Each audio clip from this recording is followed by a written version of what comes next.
You're listening to Financial Advisor Marketing, the best show on the planet for financial advisors who want to get more clients without all the stress. You're about to get the real scoop on everything from lead generation to closing the deal. James is the founder of theadvisorcoach.com, where you can find an entire suite of products designed to help financial advisors grow their businesses more rapidly than ever before. Now, here is your host, James Pollard. Welcome to episode 250 of the Financial Advisor Marketing Podcast. It feels surreal to say that, but we are finally here. To celebrate, I'm just going to chat with you this week. I'm going to share a little bit about my life, the advisor coach, how I approach business, and maybe a few tidbits about this podcast. I'm not really sure. It's just going to be you and me. I've been running this cool little experiment where every few weeks I will send a long stream of consciousness email where I talk about anything that's on my mind. Some of the subject lines have been literally long rambling email about financial advisor marketing or stream of consciousness ramblings. But what's interesting is those emails have been well received. I'm going to do something similar here where I just hit record and talk with you about anything that comes to mind. First, 250 episodes is a lot. Thank you so much to everyone who has listened, is listening now, and will listen in the future. I am so incredibly grateful. What's interesting is that I have actually recorded more than 250 podcast episodes, if you want to get technical, because I used to have a show called The Advisor Coach Podcast, and that had a few dozen episodes, I believe. It may have had 50. I really don't remember right now. That was years ago. But back in late 2018, early 2019, we rebranded as the Financial Advisor Marketing Podcast that you know and love, or hopefully love, and I haven't missed a single week since. Isn't that cool? Every single week, I've cranked out a new episode for you. I also want you to think about how many solo episodes I have, where it's just me talking, or back in the day, it was me and producer Jonathan.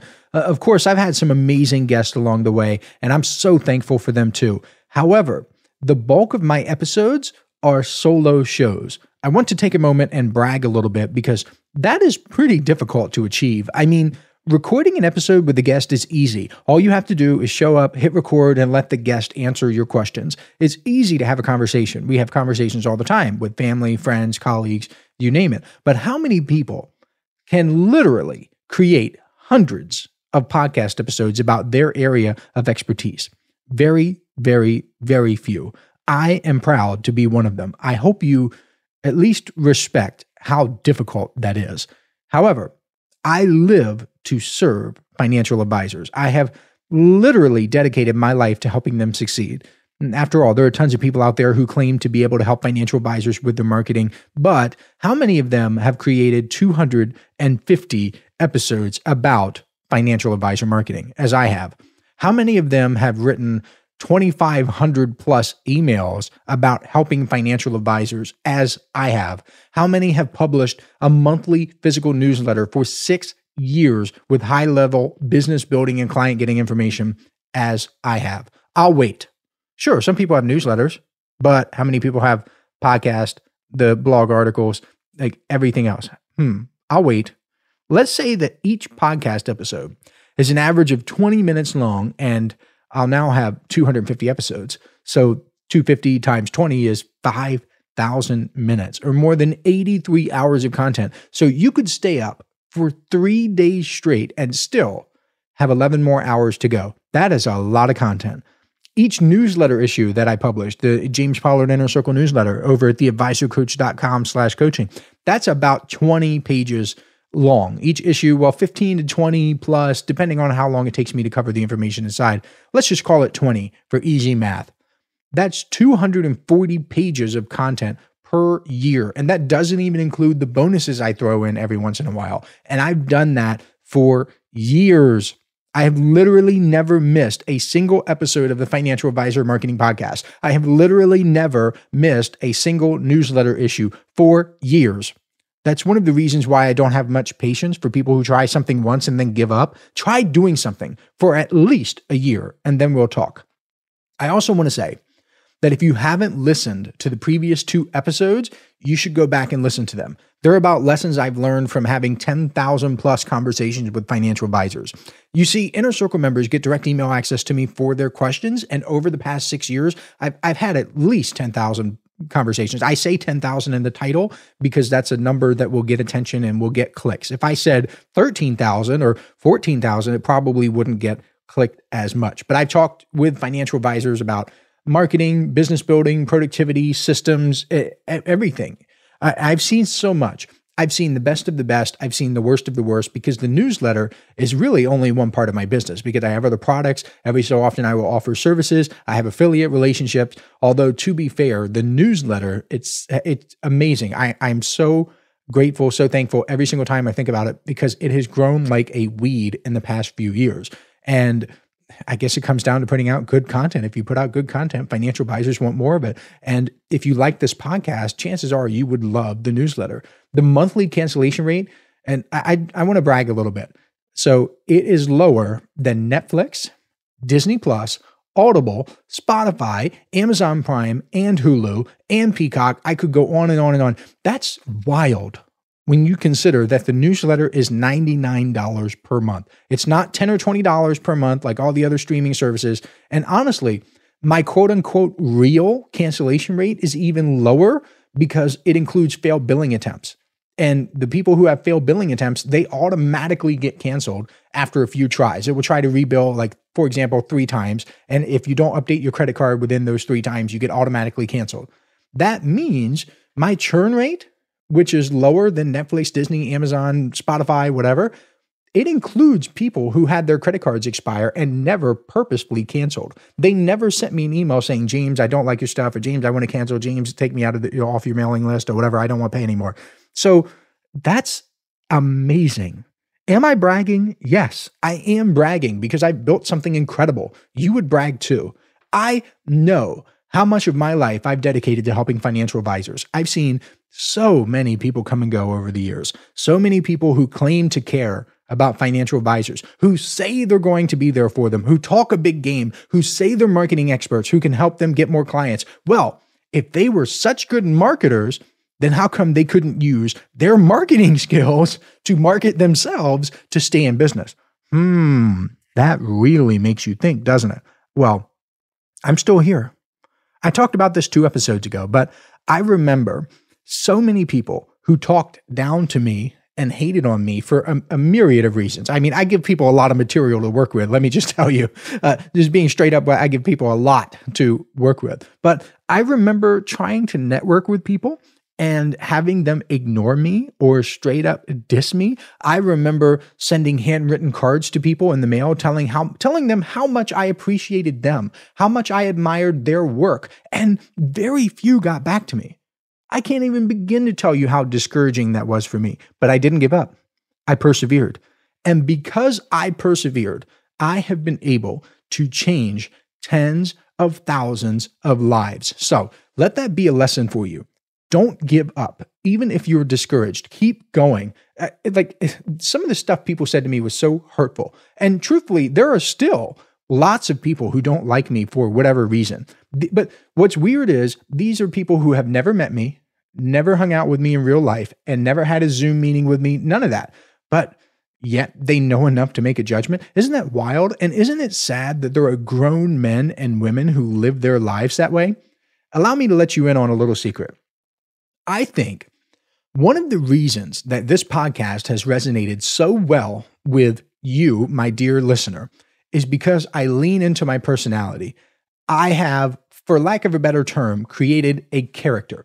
Now, of course, that doesn't mean I'm pretending to be someone I'm not necessarily. What I mean is I've taken my natural personality and I've amplified it. I am a naturally grumpy person, for example. I do get angry and irritable. However, it's not like I walk around in real life ranting and raving all the time, but I lean into that for the personality aspect of this podcast. I lean into that for emails. I lean into that for social media posts.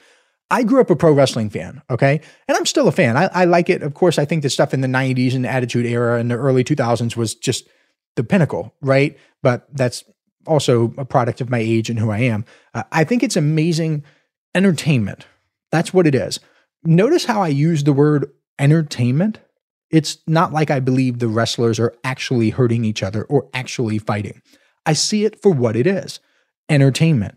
And in pro wrestling, the best entertainers are the ones who lean into their personalities. For example, Dwayne "The Rock" Johnson, when he was in the WWF, now the WWE, he was really charismatic. Did he walk around in real life screaming at people and raising his eyebrow all day? Did he do that at McDonald's or Walmart or Target or at the doctor's? No. He simply took his existing charisma and cranked it up to level 10. I'm doing something similar. So I think some of the people who don't like me are the ones who can't tell that I'm purposefully being entertaining for people. I imagine these people sit down and watch Top Gun and truly believe that Tom Cruise is a fighter pilot. These people can't tell the difference between a person and a character. But again, I'm just taking my personality and cranking it up. The people who get offended by that are the people who make a judgment about me or making a judgment about someone who is trying to be entertaining for an audience. So this is another secret here. The best content uses personality. But you know what else? The best content mixes entertainment, which is the personality aspect, and information anyway. I'll tell you what else. I think people who listen to podcasts solely for information are the most boring, uninteresting, and drab people on the planet. I mean, how boring does your life have to be for you to listen to a podcast solely for information? Now, to be fair, I'm on the other end of that spectrum. I personally do not listen to podcasts for any information whatsoever. I can't stand it when people try to hard teach on podcasts. I say hard teaching, it's as if they have a blackboard and they're saying number 1, number 2, number 3, and I'm just going to tell you step by step and all this other stuff. I listen to podcasts solely for entertainment. As a consumer, that is how I personally consume podcasting. However, I know I'm rare in that respect. So with this show, I try to mix information and entertainment with a slant toward entertainment simply because that is what I like. That is what I would like to consume. I know that I am not necessarily my market. However, it is easier for me to lean into my personality that way. And I used to say this in the early days of the podcast. My goal is not to teach you anything. I have never once sat down and thought to myself, gee, what can I teach advisors this week? Or what value can I provide? I hate the term give value. I think giving value is the dumbest marketing strategy ever invented. Yet, here's another big takeaway for you. Some of the most valuable podcast episodes I have ever done have been the result of trying not to give value. Meditate on that for a little bit. Hey, financial advisors. If you'd like even more help building your business, I invite you to subscribe to James's monthly paper and ink newsletter, The James Pollard Inner Circle. When you join today, you'll get more than $1,000 worth of bonuses, including exclusive interviews that aren't available anywhere else. Head on over to theadvisorcoach.com/coaching to learn more. My wife says that even though I don't purposefully attempt to give value, I still provide value in the sense that I get people to think differently, get them to explore their options, and help them shift how they view the world. And I can see how that would be valuable to people, and I'm not denying that it is valuable. But my point here is that I never sit down and pursue that as a strategy. I never sit down and say, how can I give value today? Because I believe if you pursue something, it will likely flee from you. The same is true with attempting to directly give value. I've discovered that people will flee from you if you try to do that. This is true in dating and relationships as well. I mean, how much respect do women have for men who do everything for them and won't give them any room to breathe? Not much, right? How much respect do men have for women who are ultra needy and want to cling to them every second? Not much. Because think about this. How much does the average teacher get paid? I Googled it not too long ago, and the average teacher salary is something like $60,000. Cool. Now, what do entertainers get paid? A lot more. Maybe there's something there. Anyway, I'm proud of the community I built around this podcast, and I'm proud of the messages I've helped to spread. I'm proud that I've helped financial advisors become better thinkers, because That is so much more important than knowing which button to push and which color your landing page should be, or all of this stuff that people just try to spew. Tactics are abundant. You can walk down the metaphorical podcast street and bump into 100 different tactics without even trying. However, knowing how and why you should apply the tactics is rare. I'm also proud to say that I've helped financial advisors think like investors. That means a lot to me, a lot, because I don't just want financial advisors to become better marketers. That's cool and all, and kudos to them if they are better marketers, but I want financial advisors to become wealthy. And I know they can become wealthy by thinking like investors and acquiring assets, because that is how wealth is generated. If you study wealth, you will notice a pattern. Every single person, bar none, has acquired assets. Your business is an asset. Your human capital is an asset. Your network is an asset. All of these things are assets that you can leverage to become wealthier. I also talk a lot about creating marketing assets. That's another one of the biggest things I want financial advisors to get from this show, the Financial Advisor Marketing Podcast as a whole.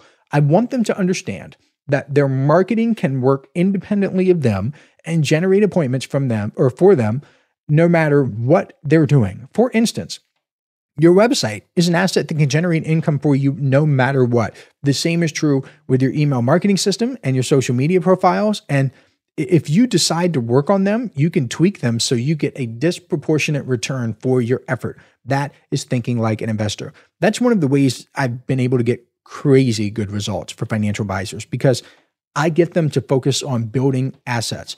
I don't really care about what you can do. I care about what your assets can do. And I don't really care about what your assets can do in one day. I care about what they can do in a year or 5 years or 10 years. At the time of this recording, let me share, this is interesting. Warren Buffett is expected to rake in more than $700 million in Coca-Cola dividends. Do you know how much the CEO of Coca-Cola makes? In 2022, the CEO made roughly $23 million in total compensation. So $700 million for the investor, $23 million for the CEO. A lot of you want to be the CEO. You want to be the boss or whatever, and that's cool, whatever floats your boat, I guess, but I'd rather be an investor. I'd rather be the guy earning $700 million in dividend income no matter what. I could be doing anything in the world. I don't have to attend a single board meeting. I don't have to be anywhere face-to-face. I don't have to talk to a single customer. I don't have to deliver a single bottle of Coca-Cola to Walmart or Target or Costco. I just let the company, the asset, do the work, and I reap the rewards. That's how I think about marketing. Of course, the big difference here is how you get the asset, because in Warren Buffett's case, he bought Coca-Cola stock. In your business, you will likely build the asset. And I'll tell you that personally, the way I've been able to build a little bit of wealth in my own life is by building businesses and then taking some of the money and putting it in assets that don't depend on me whatsoever. Like, that is the play. If you're looking for a little secret or whatever, then that's it. Build a business that can generate a bunch of money for you, and then take that money and invest it. Then use the income from the investments to pay your expenses. In a financial advisor's case, the initial income comes from a job. And I've talked about this in past episodes, that whether you like it or not, I know there are so many entrepreneurs out there and gurus and business owner books that tell you to work on your business instead of in your business, but I legitimately don't care about any of that junk. I only care about the money coming in and the financial freedom you will experience in the future. If you are working in your business and you're doing the thing and you get paid $1 million per hour to do it, let's just go to an extreme example. How much would you work in your business? You probably work a lot. and honestly, only you can make this decision. I know some people would rather have a business that makes $200,000 per year with a relatively small time commitment than a business making $1 million per year with a larger time commitment. I get that. That's a lifestyle business. But here's how I look at it. What if you worked your butt off for a few years and you got to, let's just say, $500,000 in personal income after taxes, and then you lived on $100,000 of that? Once you get to that level, for example, you can save 4 years, 4 years of expenses in cash for every year you work. That's power. And Mr. Money Mustache has this cool chart in an article titled The Shockingly Simple Math Behind Early Retirement. Here are some of the assumptions he makes. I'm going to give you some really crazy stats here. But so these are the assumptions. You can earn 5% investment returns after inflation during your savings years, and then you'll live off a 4% safe withdrawal rate after retirement. And you could just Google the shockingly simple math behind early retirement from Mr. Money Mustache, and you could see this for yourself. So if those assumptions, 5% investment returns, 4% safe withdrawal rate after retirement, and if those are true and you save 80% of your income, then you will be financially free in 5.5 years. That's it. But let's say you decide to waste a little bit more time, spend a little bit more money because life is short, YOLO, that sort of thing. Let's say you save half of your income. It'll take you 17 years. Let's say you save 30% of your income. It'll take you 28 years. And if you only save 10% of your income, AKA the richest man in Babylon approach. And as much as I love that, it introduces people to investing. It gives them a false sense of security because it tells them that they should save 10%. I have a huge beef with that because if you save only 10%, it'll take you 51 years until you're financially independent. Guess what the average savings rate in America is? It fluctuates, but it's around 4 to 5% in the past. At a 5% savings rate, according to Mr. Money Mustache's chart, it will take you 66 years to be financially free. If you start working at age 20 and you diligently save 5% of everything, as the average American does, you'll be financially free at age 86. That is way too long for me. I would rather hustle, go hard, and build assets and open up some options. Most people don't think this way, and that's why most people are broke. Look, I'm not making up the numbers. This is math. I didn't make the laws of mathematics, nor did I make up the number about the personal savings rate. Go ahead and Google average American savings rate and tell me what you see. Please don't shoot the messenger. I'm simply telling you that you should think like an asset builder and you should be focused on financial freedom. A good way to do that is to take the money from your job, because that's what it is, a job, even if you call it a business, and invest that into other assets. What if you built an email marketing system that got one additional financial plan for you per month? And what if you charged $4,000 for that financial plan? That is $48,000 in revenue per year. We'll cut that in half and call it your profit. That is $24,000 in profit from your email autoresponder. Right now, the S&P 500 dividend yield is 1.54%. So you would need to invest $1.5 million in order to get a $24,000 dividend. So let me ask you this. What do you think is easier? Building an email marketing system that gets one client per month on autopilot, or scraping together $1.5 million and investing it? That's the shift I want you to make. That is the gift I want to give you on this magical 250th episode. I know this is a financial advisor marketing podcast. I know we talk about marketing strategies and tactics and all that fun stuff.